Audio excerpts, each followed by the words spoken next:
Entra y mira nuestras páginas en las redes sociales Facebook, YouTube, Twitter, TikTok, Instagram. Porque nuestro mundo es tu mundo. La W, la radio de los dos.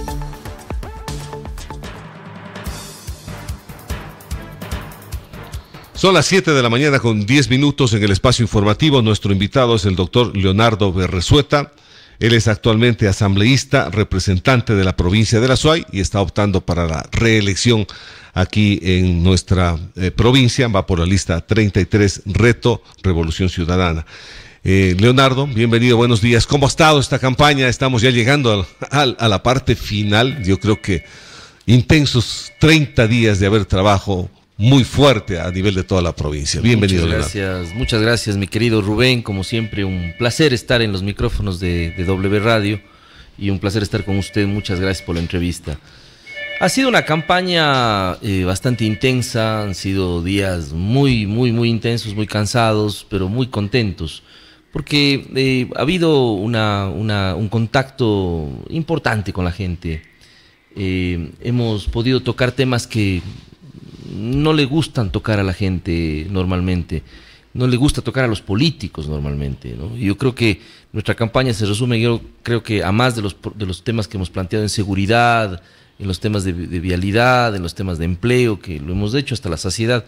Yo creo que hay dos temas fundamentales que sacamos como gran conclusión en esta campaña. La primera es tener una intención de consenso, de poder encontrar una pacificación de la política. La gente está cansada de la bronca política y la idea precisamente es que podamos consensuar, que podamos concertar alrededor de temas diversos, que la izquierda se pueda reunir con la derecha, podamos llegar a consensos importantes y sacar los temas importantes. Y segundo, creo que uno de los temas que realmente nos ha llamado mucho la atención luego de una investigación que hicimos fue el tema de la salud mental, el tema de las enfermedades de transmisión sexual. Son temas complejos. Las familias de Cuenca la están pasando mal, no solamente económicamente, sino con temas internos, el alcoholismo, la drogadicción. La provincia de la Suay es la tercera provincia a nivel del país con el más alto índice de contagios de VIH, por ejemplo, entre jóvenes de entre 18 y 25 años. Pero nadie habla de esto. Nadie habla de esto. Porque creo que es un tabú. Porque creo que lamentablemente ni la política ni la gente quiere hablar de un tema que es complejo. Y nosotros le hemos puesto rostro y hemos salido. Si el Estado no está haciendo algo, que debería hacerlo, ¿no? Solamente para que tenga un ejemplo, ¿por qué digo que el Estado no hace nada? Tan solo el año pasado, el 0.04% del presupuesto de salud se dedicó a temas de salud mental en el Ministerio de Salud Pública. El 0.04%. O sea, nada. Después del COVID ha existido una situación enorme. Luego viene la depresión económica, viene la contracción en la producción, que lamentablemente ha hecho que el Ecuador no tenga en este momento un despegue económico. Lo conversábamos extra micrófonos con usted hace un momento. Y lamentablemente todo esto hace que la gente caiga en un tema de ansiedad, de depresión. Cuenca es la segunda ciudad en el país con más alto índice de suicidios. Y el Estado no está haciendo nada, no invierte nada. El Estado no le está poniendo atención a un tema tan complejo como este. Entonces, si el Estado no hace nada, nos toca a algunos mostrar, si en esta época los políticos nos ven tanto en las redes sociales, bueno, que aprovechen para que lleven nuestro mensaje de utiliza preservativo, cuídate. Necesitamos a los jóvenes que estén vivos, necesitamos que tengan responsabilidad. Es un método para evitar enfermedades de transmisión sexual y debe ser usado y debe ser difundido entre la gente que en este momento podría ser potencialmente víctima de aquello. Y en el caso de la salud mental nos hemos reunido con varios sectores, incluso con clínicas de adicciones. El otro día me decía, estuvimos en una clínica de adicciones, me decía la persona que era facilitadora allí, que es la primera vez en más de 20 años que tiene el centro de adicciones que llega un político, llega alguien a escucharles. Es un tema en el que hay que pedirle al Ministerio de Salud, y ahí viene la propuesta. El Ministerio de Salud, y nosotros lo vamos a hacer por ley, tenga la posibilidad de generar convenios con las clínicas de adicciones. Regule adecuadamente, por supuesto, para que no existan las clínicas de adicciones que son fantasmas o que están fuera de la ley. Que exista la regulación adecuada, que a todos tengan una atención prioritaria, que haya convenios con el Estado, que se les pague oportunamente, que el Estado no les adeude. Y que además contrate el Ministerio de Salud más psicólogos, más psiquiatras, más expertos para poder desintoxicar a nuestra gente. Que exista una cultura sobre el tema de las enfermedades de transmisión sexual. Nuestros jóvenes se están contagiando, se están muriendo, se están suicidando. Y eso nadie le pone rostro. Mire la cantidad de gente que nos ha llamado después de que lanzamos esta campaña, que se identifica con el tema. ¿Qué impacto ha tenido? Porque en el fondo vimos en las redes sociales y sonaba como que era algo desesperado que usted lanzaba. No, más que desesperado, es un tema de poder hacer que la gente pueda mirar el tema. Porque si están viendo a los políticos ahora, ¿no es cierto? Están todos pendientes de las redes sociales. Bueno, que aprovechen que ahora miran a los políticos en esta época de campaña electoral y miren el mensaje que queremos transmitir. Aprovechar de esta campaña electoral, además, aprovechar en el buen sentido, para que la gente pueda mirar el mensaje que queremos dar. No puede ser que nuestra gente se esté muriendo. La segunda provincia con más alta tasa de suicidios en el país. Algo está pasando en nuestros jóvenes. ¿Y en qué edades está focalizado el tema del suicidio? 18, 35 años. Jovencitos. Y en todavía. mujeres aproximadamente el 45% son mujeres. O sea, jóvenes, pero... hay un problema enorme. Mucha depresión. Muchos temas ¿Qué de es depresión. lo que usted aduce que llevó a... o qué es el análisis Mire, que hacen los expertos que lleve a esta depresión? Lamentablemente ha existido una serie de temas en los últimos 4 o 5 años. El COVID fue un tema determinante, en donde lamentablemente el Estado no pudo hacer un sostenimiento post-COVID a un tema de depresión. Mucha gente cayó en depresión. La recesión económica, la migración en esta zona del país. Lamentablemente hay muchas familias disfuncionales, jóvenes que ni siquiera han conocido a sus papás porque están en Estados Unidos, ¿no? En calidad de migrantes. La sociedad como tal se encuentra más prendida de este aparato que de los libros o que de otros temas más adecuados. Hay mucha contaminación también en redes sociales. Dicen que lo mejor y lo peor del mundo está en el Internet, pero la gente está atenta a eso, ¿no? Entonces hay muchos factores que, como los que acabo de mencionar, que lamentablemente llevan a este estado de ansiedad y depresión. Hay que hacer algo, hay que poner una ley que establezca la obligatoriedad del Estado en poder invertir mucho más en temas de salud mental, de prevención de enfermedades de transmisión sexual. Hay que establecer en la ley los convenios con las clínicas privadas de adicciones.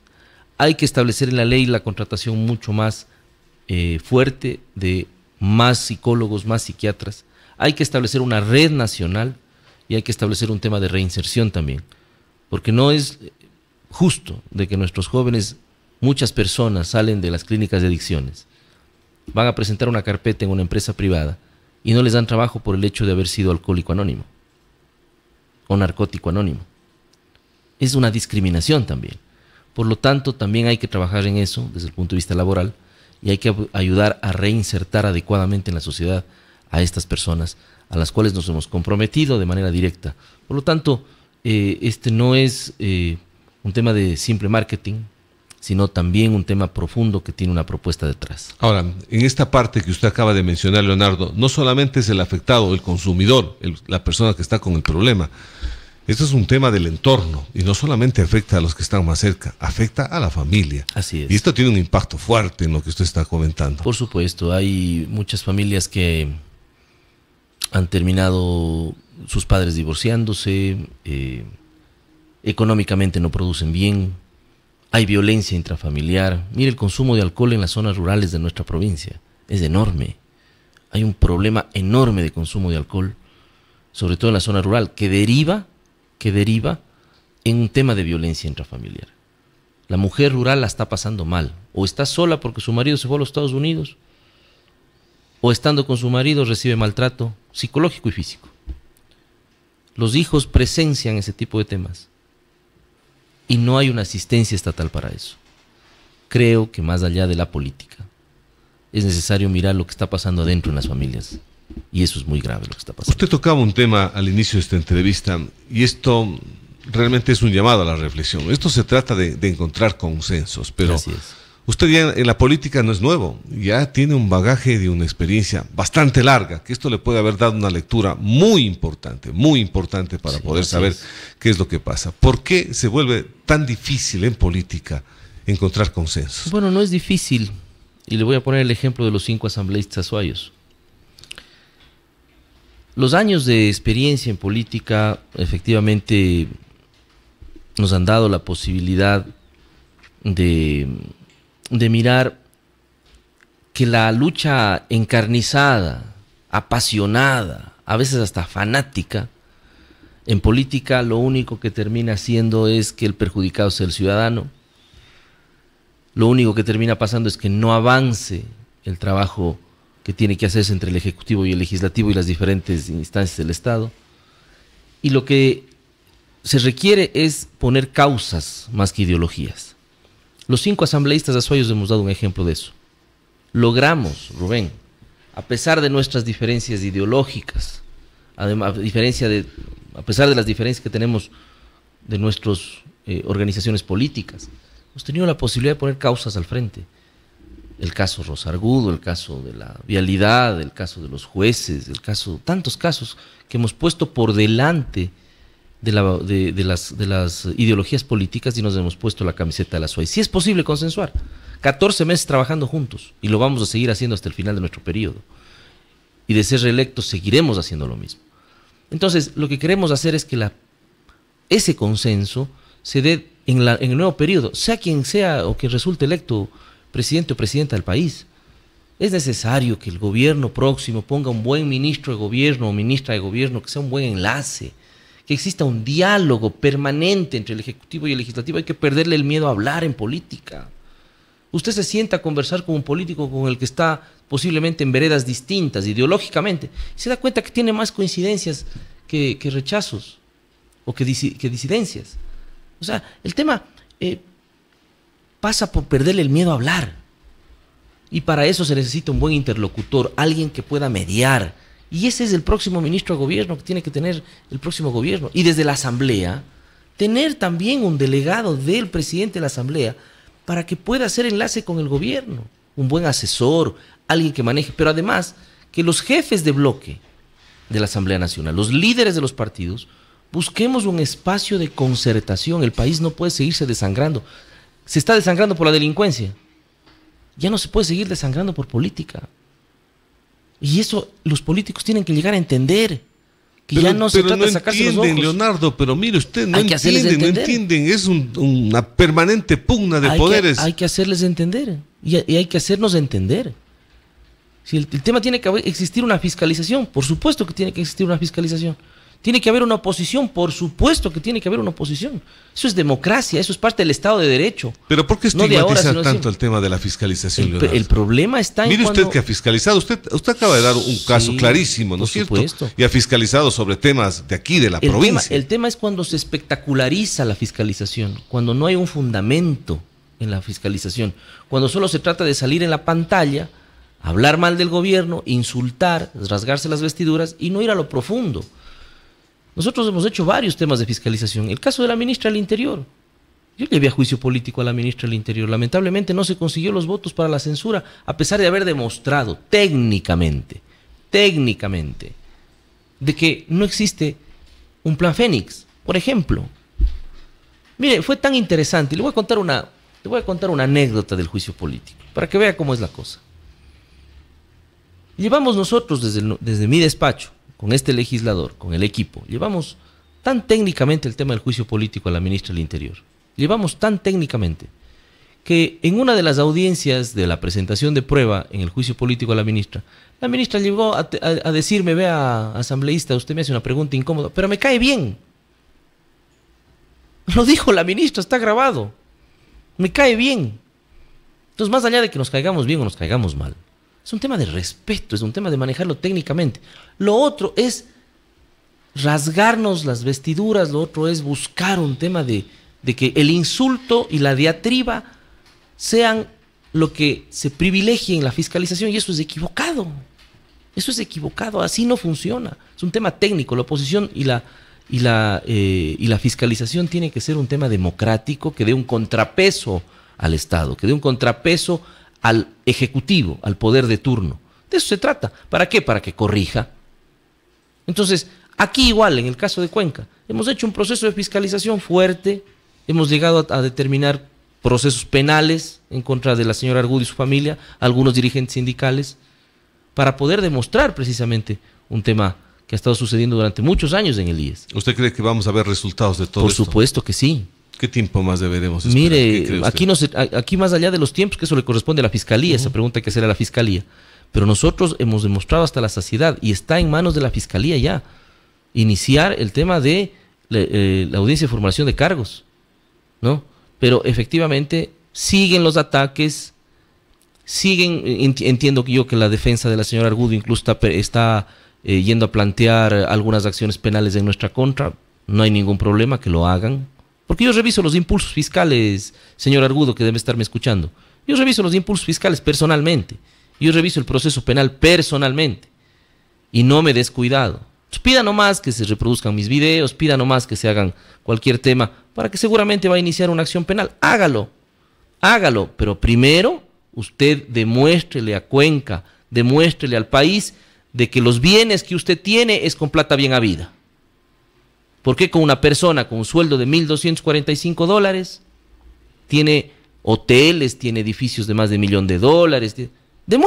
Primero demuestre eso, y después preséntenos todas las acciones penales que usted quiera, amenácenos todo lo que usted quiera, contrate a todos los comunicadores que salen ladrando por algún lado. Lo digo ladrando porque no son comunicadores sociales. Y lo que tienen que hacer esos comunicadores sociales también en su momento, y es lo que vamos a hacer la próxima semana, pedir que comparezcan a la Fiscalía General del Estado a decir de dónde les han pagado pues la platita. Porque como ningún crimen es perfecto, hay los registros de cómo se dieron esos pagos. También hay entonces. Pero por supuesto, pues con plata de los afiliados, con la plata de los sindicalizados del IES, se pagan a influencers, a comunicadores sociales, para que ataquen a los asambleístas. Entonces, una vez que pase la campaña, no ahora, que pase la campaña. Y luego estas personas tendrán que ir a la Fiscalía General del Estado a decir de dónde les pagaron la platita, o de dónde hicieron lo que hicieron. No a nosotros, no nos tienen que dar cuentas a nosotros, sino que tienen que darle cuentas a la Fiscalía General del Estado. Entonces, la fiscalización tiene que ser responsable, sin espectacularizar, sin victimizarse. Yo podría tranquilamente dar una rueda de prensa a Rubén y mostrar los mensajes, los acosos, los insultos, de todo tipo, desde la señora Argudo, temas. Yo he incluso hablado con gente del gobierno, le he dicho, oigan, bueno, misteriosamente me cae el SRI, misteriosamente me cae en otras instancias, ¿qué está pasando? ¿Ya?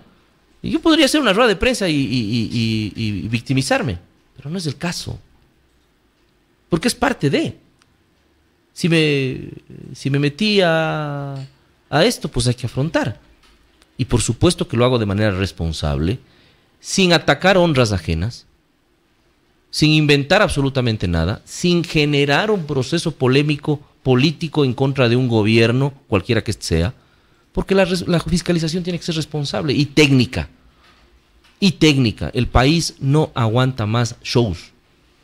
Y para eso queremos llegar a la Asamblea Nacional, para elevar la calidad del debate de la Asamblea, para elevar el contenido que se dé en la Asamblea Nacional, para que esa alta tribuna de la democracia ecuatoriana, como es la Asamblea Nacional, sea dignificada.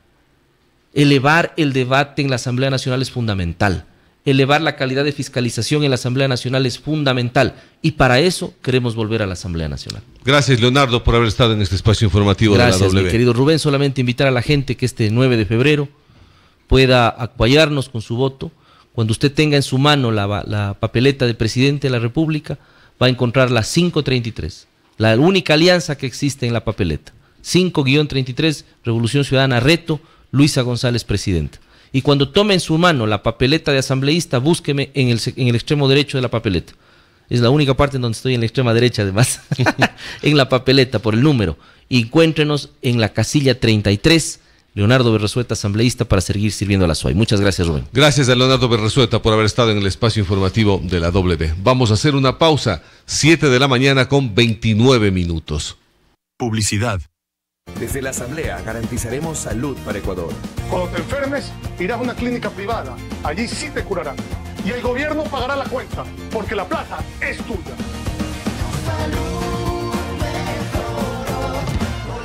Para asambleístas nacionales, este 9 de febrero, vota por Alfredo Serrano y Luis Avendarillo. Raya Todos 6 y aliados. Henry Kronfle, presidente. Publicidad electoral. Asambleístas nacionales. Elecciones generales 2025. Quien lucha por su familia entiende lo que significa luchar por el futuro de todos los hijos de un país. Soy Ana Villaseñor de Kronfle y junto a ustedes podemos devolverle esperanza a nuestro país para que volvamos a ser una gran familia, un solo Ecuador, con humildad y con la certeza de que es posible cambiar la historia. Les pido su voto este 9 de febrero. Por seguridad, salud y educación, vota por Henry Kronfle. Publicidad electoral. Binomio presidencial. Elecciones generales 2025. Cuando el bolsillo de los ecuatorianos está en riesgo, no hay libertad real. Sin desarrollo, no hay empleos. Y sin empleos, no hay libertad. Soy Juan Fernando Flores Arroyo y creo que la libertad empieza por un empleo digno para nuestra familia. Por eso, reformaremos las leyes para promover el empleo joven e incentivos tributarios para empresas que dupliquen su contratación en jóvenes, mujeres y personas con discapacidad. Por ese país que soñamos, vota todo 21. Juan Fernando Flores, asambleísta nacional. Listas 21, asambleístas provinciales. Francesco Tabaqui, presidente. Publicidad electoral. Asambleístas nacionales. Elecciones generales 2025. El agua es vital para seguir viviendo en este planeta. Más del 40% de energía de nuestro país se genera en Azuay. Si queremos seguir siendo una provincia agroproductiva y sobrevivir como especie, hay que defender el agua. Desde la Asamblea seguiremos luchando hasta conseguir una ley de recursos hídricos que garantice la protección de nuestras fuentes hídricas. Alzando la voz por toda mi provincia. Azuay no se rinde. Sofía Sánchez, asambleísta por Azuay. Henry Kronfle, presidente, vota todos 6. Publicidad electoral. Asambleístas provinciales. Elecciones generales 2025. Me pasó lo que nunca imaginé. Me vinieron a pedir plata si quería seguir con mi negocio. Me vacunaron. Mejor voy a cerrar. No cierres.